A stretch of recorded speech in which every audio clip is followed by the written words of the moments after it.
j'espère que vous allez vraiment tous très bien. Aujourd'hui, je suis en compagnie, encore une fois, de Thibaut Noé. Bonjour à tous. Ça va quoi, Thibaut?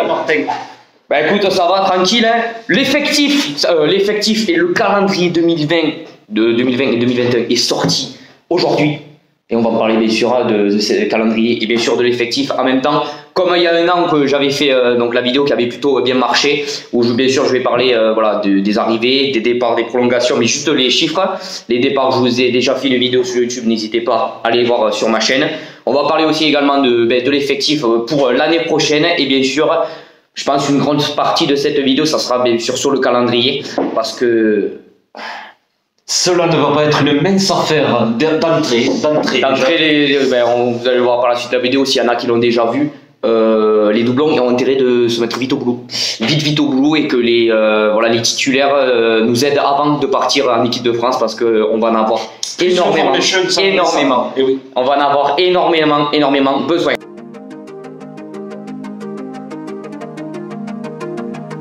De l'effectif, donc nous avons 6 arrivées, donc le retour, c'est pas vraiment une arrivée, c'est un retour, le Richie. Le retour de notre Richie Arnold qui avait fait une saison remarquable de 2018-2019. Un des tauliers du titre. Ouais, un des tauliers, exactement. Aussi l'arrivée d'Alexis Balès en provenance de La Rochelle pour remplacer Sébastien Bézi qui est parti. Donc du coup à Clermont, Maxime Marty qui revient de Mont-de-Marsan qui était en prêt. Et bien sûr nous avons eu aussi un espoir, 19 ans, Baptiste Germain qui était en provenance, il me semble de Grenoble, de Bordeaux-Bègles. Donc du coup pas mal d'arrivées, des départs, énormément de départs, 33 départs et de sacrés départs quand même, faut en parler. Oui c'est vrai, c'est vrai déjà surtout avec des, on a la liste, une liste non exhaustive, Max Van Dijk, Richie Gray, Florian Verhaeghe, Julien Galland, Pierre Pages, Sébastien Bézi, Tristan Tener et des jeunes joueurs aussi par la suite,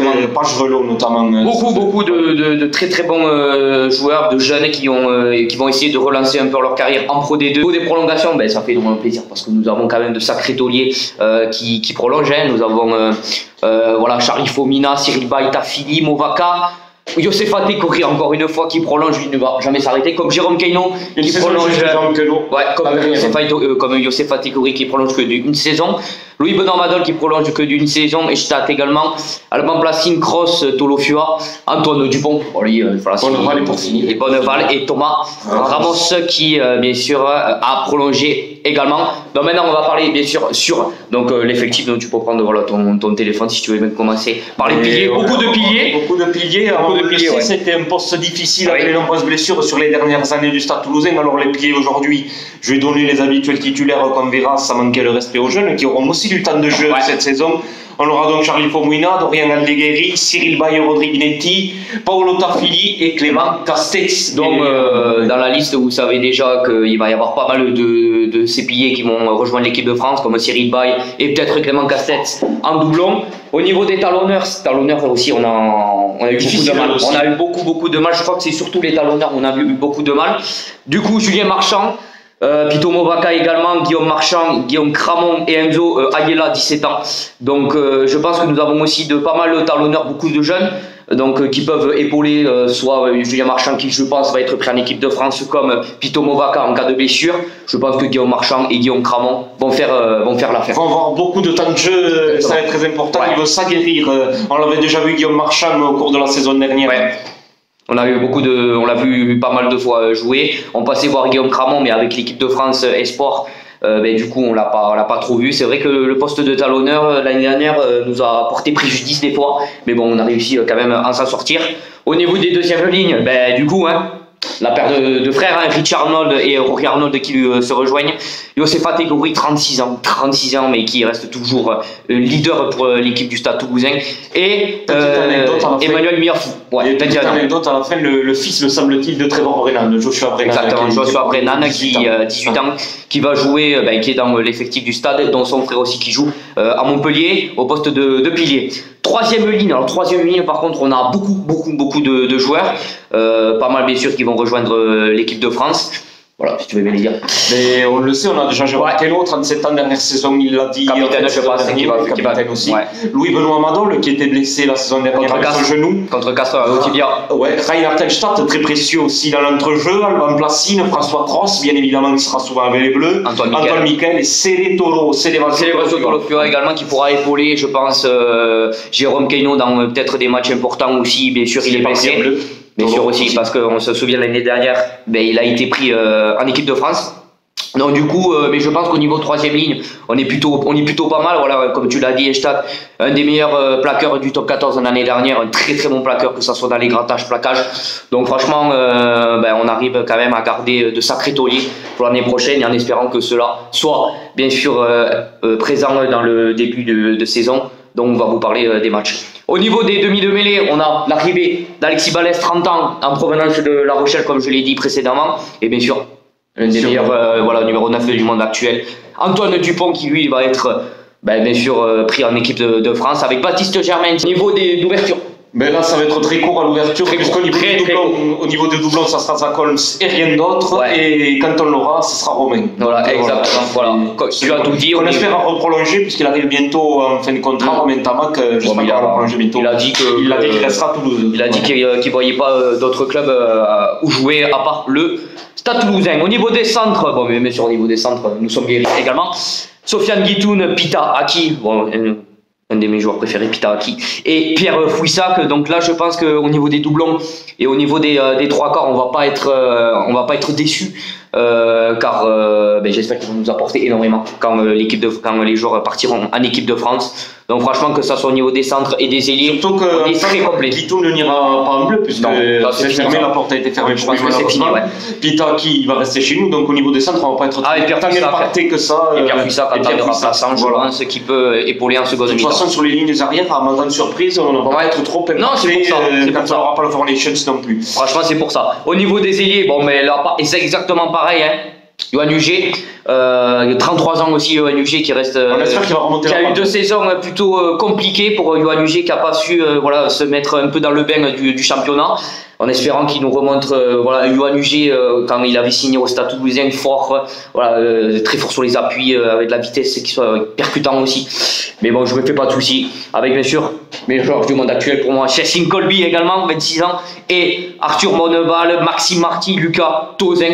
Donc pour vous dire qu'au niveau des ailiers, on est très très garni, et je pense qu'au niveau des doublons, on ne va pas avoir du mal pour les remplacer. Voilà, des blessures, mais on ne sera pas déçus. Et au niveau des arrières non plus, la preuve allée, Antoine Maxime Médard, Thomas Ramos et Mathis Lebel, ça suffit. Sachant que Mathis Lebel, il peut jouer ailier, on l'a déjà vu exercer en ailier. Bon, franchement, il n'a pas déçu. C'est vrai qu'en arrière, on l'a pas trop vu, avec surtout Thomas Ramos qui prend ce poste à cœur, et il est indiscutable. Donc c'est pour ça qu'on l'a pas trop vu derrière. Et Maxime Médard, c'est une valeur sûre. Très très grand leader pour moi dans cette équipe du Stade Toulousain. Voilà. Donc maintenant, vous l'avez vu pour l'effectif. Dans tous les cas, vous aurez des screens pour voir bien sûr les joueurs.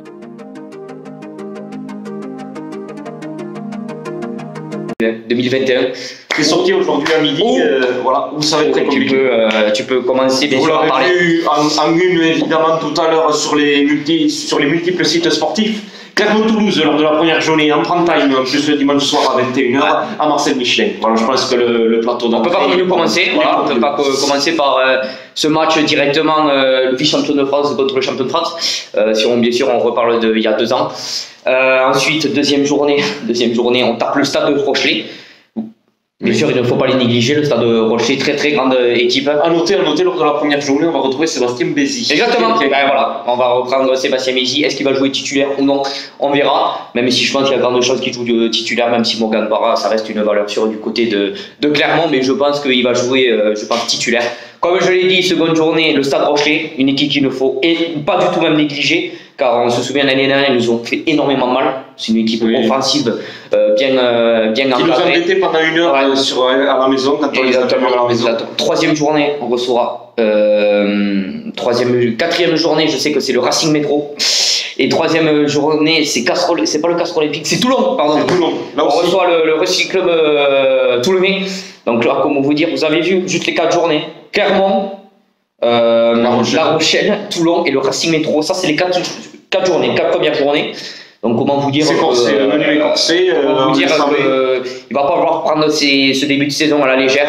Il va falloir de suite se mettre dans le bain, de suite. Je pense qu'au niveau même de la Coupe d'Europe, c'est un très très grand objectif, mais je pense que s'il y a l'équipe de France qui est en plein dedans, eh bien, il va bien falloir faire jouer bien sûr des joueurs et ça sera les doublons. Donc je pense qu'il va falloir bien les entraîner, notamment contre le Ulster. Ensuite, si je pense que ça doit être dans la logique Exeter, qui font un parcours remarquable en Coupe d'Europe et à la fin bien sûr la finale. L'horaire du quart de finale est d'ailleurs sorti aujourd'hui, ça sera le dimanche à 13h. À 13h au stadium, voilà, on espère que normalement. Donc il faut pas du tout prendre les matchs, tous les matchs à la légère. Le tir à l'extérieur par rapport à la saison dernière. L'année dernière, on a eu on a eu énormément de mal à l'extérieur. Comme La Rochelle et Brive. Il me semble qu'on n'a pas eu beaucoup de victoires. Une seule victoire face à Agen. Vous imaginez une seule face à Agen. La dernière, je m'en souviens, on avait perdu contre Bayonne, qui nous avait coûté le podium. Et puis, mais bon, on va pas revenir sur l'année dernière. Maintenant, il faut se concentrer sur cette saison-là. Bien sûr se mettre dans le bain, bien sûr se mettre dans la peau, qu'il nous fasse plaisir également, que les titulaires qui partent en équipe de France, qui nous récoltent le maximum de points, parce que comme je vous l'ai dit, on va en avoir énormément besoin. Bien sûr, bien commencer par Clermont, ensuite par La Rochelle, ensuite par Toulon et le Racing Métro. Je pense que pour eux aussi, ça va être difficile. Comment vous dire qu'on n'est pas les seuls avec un gros calendrier dès le départ. Donc franchement, je me fais pas de soucis. Gomola va nous faire plaisir. Les joueurs vont nous faire plaisir également. Refaites-nous vibrer comme il y a 2 ans. Faites-nous un départ d'enfer.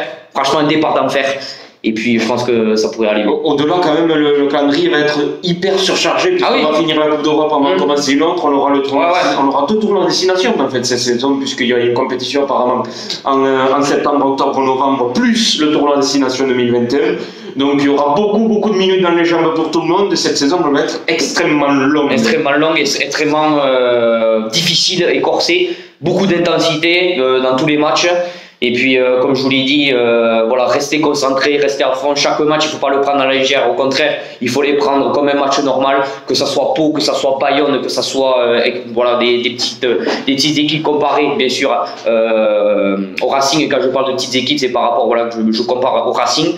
Chaque match est important, chaque point est très important, jusqu'à bien sûr que l'équipe de France appelle voilà, les joueurs du stade. Donc voilà, prendre le maximum de points, et puis je pense qu'on peut souhaiter qu'une bonne saison à nos joueurs, et puis qu'ils nous fassent plaisir et qu'ils nous fassent vivre. Voilà, c'est surtout l'essentiel. Après ce manque de rugby, ce longtemps sans rugby, donc pourquoi pas cette saison nous offrir quelque chose d'intéressant. Et moi j'attends surtout au niveau de la Coupe d'Europe. Surtout le retour à Netvalon qui vont nous faire énormément plaisir. Voilà, revoir cet environnement, revoir cette ambiance, rechanter, recrier, revivre avec nos joueurs. Même si ce sera pas autant qu'en temps normal. Mais bon, c'est pas grave, ça fait toujours plaisir de revoir Netvalon et cet environnement du rugby. Voilà. Donc merci à Thibaut d'être venu faire la vidéo.